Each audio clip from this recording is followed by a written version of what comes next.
All right. All right. Here we are again. Back again. Back again, man. How's your day going today? It's going good, man. Going good. It's a lot of driving today, but it's going good. Okay. Yeah, so a little messed up yesterday.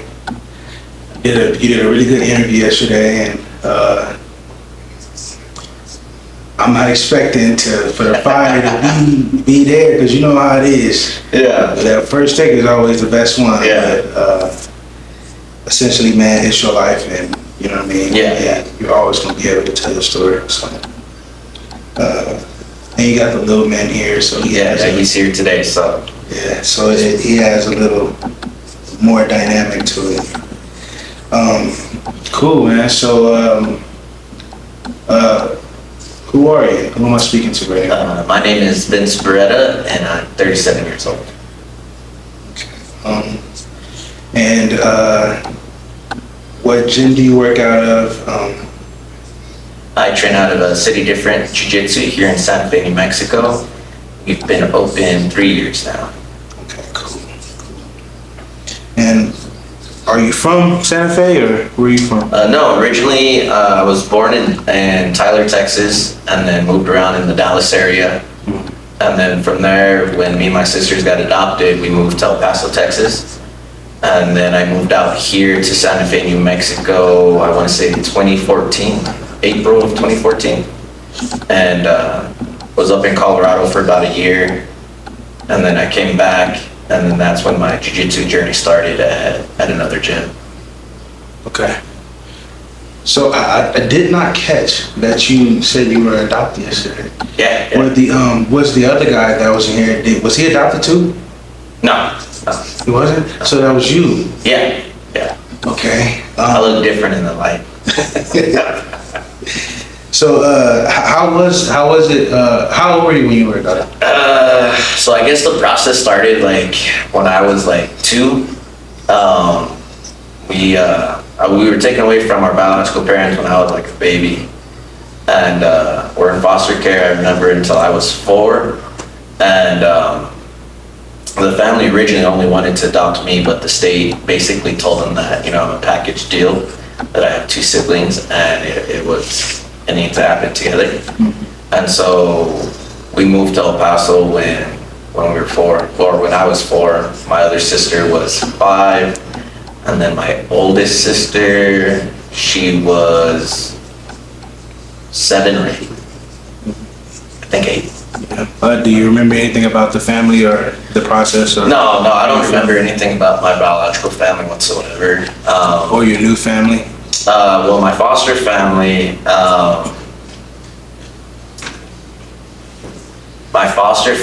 I remembered them for a long time, and then just over the years, not talking about them anymore and stuff like that, it became one of those things that kind of became like a faded memory. And then when we got adopted, the adoption kind of broke down over a few years. So like my oldest sister, she went back into foster care after 2 years, and then my other sister went back after 4 or 3 years, and then I ended up staying with that family for about 8 or 9 years. Okay. So, was it a good family? yes and no. It was different. There's a lot of good stuff that I took away from that family, and there's other stuff that was going on that wasn't so great. And then obviously, like I said, given our upbringing, right? I was too young to remember any of it, but that kind of also translated into the adoption, and I don't think that they were ready to deal with that kind of like turmoil, I guess. What kids went through, and how to necessarily process it, and yeah, you know what I mean. But like I said, there's a lot that I took away from it. Now as an adult, I look back and I was like, okay, this is what they were trying to do. And then I look at the not so good parts, and I was just like, yeah, okay, well, I have my fault in this, and but at the same time, I was a kid, I really didn't, understand a lot of the things and stuff. So yeah. So, well, your little man's here.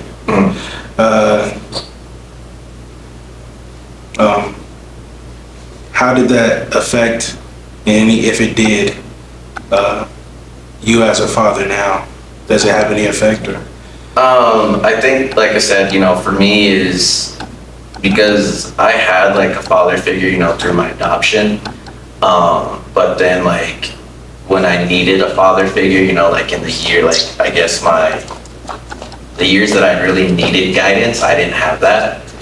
And so I know a lot of what not to do with my kid. But as far as like, figuring out like, hey, am I doing this correct? Is this acceptable like to society, the way that, I parent and stuff, you know what I mean? I don't think it affects me in a negative way. Maybe like in an uncertain way. I kind of sometimes second guess like if I'm doing the right thing. But then again, I mean, no one has the blueprint to being a parent, you know what I mean? Like I said, yesterday was that there's days where, I'm just like, man, I could do better as his father, or, I can explain things better, but, at night when, he turns around and gives me a hug and says, hey, Dad, I love you, that makes me know that I'm doing everything okay. I think that's the biggest takeaway. You can pause for a second. Yeah. You want them to come in? No, because they'll be all over the place and it'll be a while. Okay, cool. All right.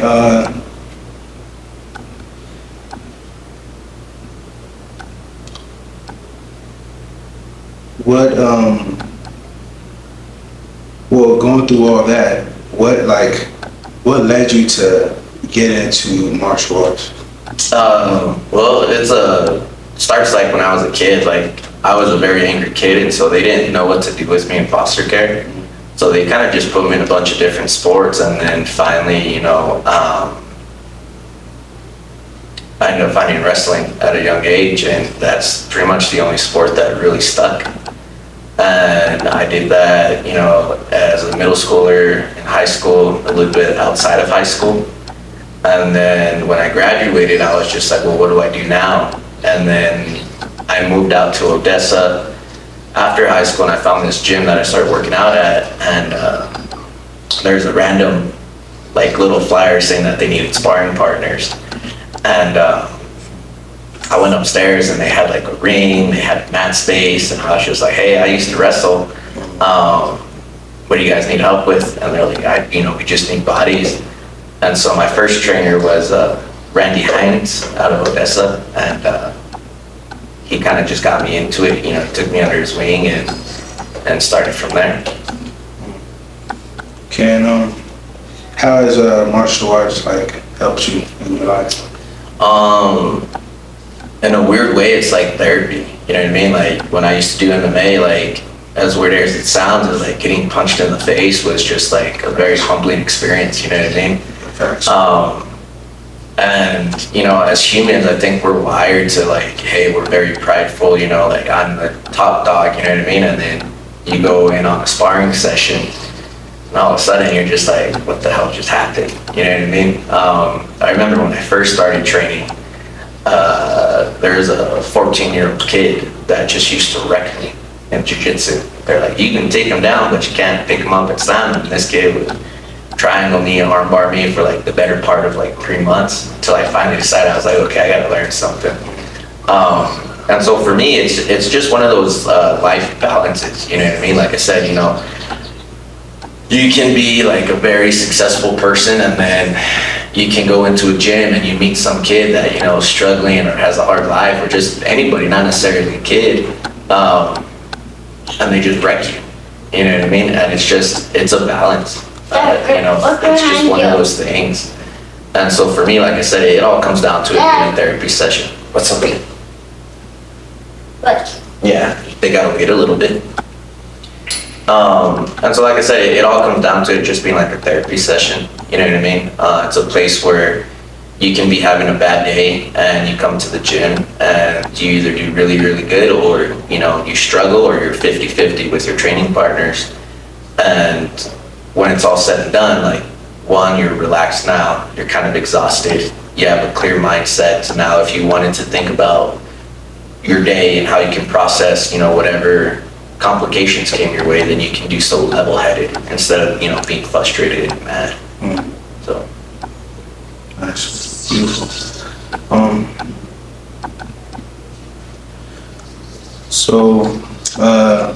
My company's motto is not all fighters are in the ring. What did I say to you? I think that, one of my teammates said it best was that, everyone goes or is going through something that you have no idea about. And, you can, like I said, you meet people at work or, at school or just in passing, and on the outside, it can seem like they have their stuff together.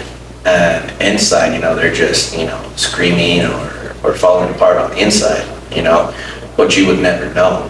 And the unfortunate thing is that, and I think this is, I don't want to be biased or anything, but I think, when it comes to men, we don't talk about our problems that often, and as far with, with the ladies is, they talk to their friends, their mom, and they kind of have like, without, like I said, without being biased, they have like a better support system, right? And I think it's only been like the last couple of years really where, men were able to start talking to, our homeboys and be like, hey dude, like, I'm kind of going through it, like, I don't know what to do. This is going on at work, this is going on at home. And, back in the day, it used to be like, quick peanut little, one of those things. And so, yeah, man, I think everyone, in life goes through their own struggles, whether they want to accept it or talk about it. And it's just one of those things is, you got to have kindness towards everybody, because just smiling at someone or saying hello can just change someone's day. You know what I mean? Like, you can essentially change someone's, like, thought process with just, hi, how are you doing? You know what I mean? Like, to them, like, for us, it's like, we say it in passing on, hey, how's it going, right? And for us, it's just one of those things where it's polite. But you say that to someone that's struggling or that, is just having a bad day, and all of a sudden, it's kind of like a small window to like, hey, someone's noticed me today. And it just changes their trajectory on life sometimes. And I think that that's a beautiful thing. And so it's just, we got to be kind because everyone goes through something. So. Okay. And what's your experience with dealing with either yourself or people who have sickness, disease, or mental health problems? My experience was I was a alcoholic for the better part of 4 years, and I kind of just woke up one day, I was close to 200 pounds, and I was just like, what am I doing with my life? And I was fortunate enough that I had the willpower to quit cold turkey. But I think the biggest thing is people need to acknowledge that they do have a problem, whether it's addiction, whether it's depression, and, the hardest thing is asking for help. You know what I mean? Again, we're wired to be very prideful as humans. And so to ask for help is like, it's almost, I want to say, looked on as weak that you can't do it yourself. And I think the moment that people realize that there's help if they want it, and all they got to do is just ask for it, I think that's the biggest thing. And you'll find, like, I don't want to, really, talk about myself, but, I have some friends that, go through some things, and I try to do my best, just, like, hey, like, how's it going? Like, what's going on with you? And just random messages here and there, and I think just, once people feel comfortable acknowledging that, they have an issue or a problem, and that there's people that are willing to help them, I think it's for the good. But it's just wanting to help.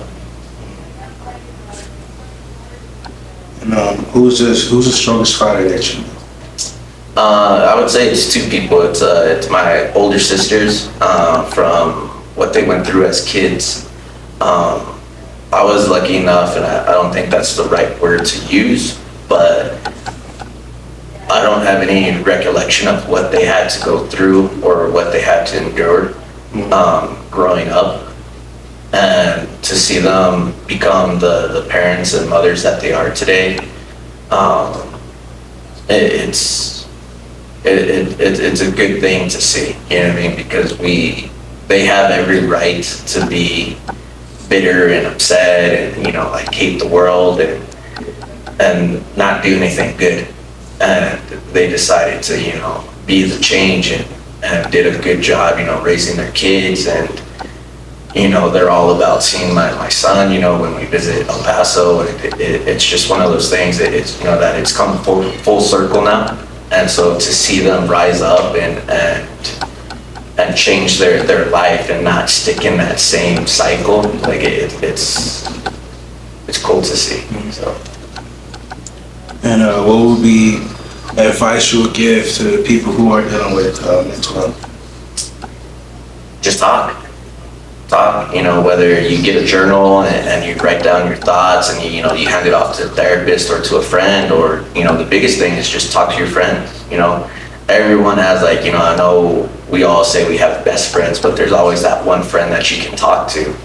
Like, just reach out to them, you know what I mean? Be like, hey, I'm going through some stuff, and I know we joke and we give each other grief, but I really need you right now. And as weird as that sounds sometimes, or how that can be looked down on, it goes a long ways, you know what I mean? And because of the way a lot of us grew up, it's just it was never one of those things where it's just hey, it's okay to talk about your feelings, you know what I mean? But now with social media and the way life is now,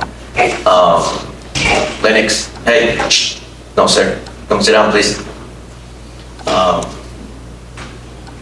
The way that life is right now, I think people are more accepting, and they're wanting to help rather than there's a saying, it's I'd rather cry on my friend's shoulder, or have my friend cry on my shoulder, instead of being there on a Sunday or Saturday carrying them to their gravesite, you know what I mean? And I think it's more acceptable now for people to. I know it's locked. Can you wait a little bit? Can you wait? Okay. There's a saying where it's just I'd rather my friend cry on my shoulder than me carry his casket. And that's because people are more aware of mental health issues. Right. And so people are wanting to help instead of just see people admit the unthinkable or kind of just throw their life away. And so I think asking for help and being open to it, the criticism, but the positive criticism, because I think a lot of people are afraid of, hey, well, if I say that I'm going through this or I have these thoughts, people are going to judge me. And it's just nah, they may hold you accountable to certain things that you're doing in your life, but at the end of the day, it all comes from love. So. Okay. Nice, man. Any shout outs? To my coach, Luis Castillo, for building out this place and giving us a place to train, giving me a place to coach. To my friends that have always supported me in everything that I do, to my sisters, and shout out Instagram or anything? nah, good. Cool. Thank you, man. Awesome. Yeah, no, man, appreciate you. Yes, sir. Appreciate it. Yeah. That was able to make it happen.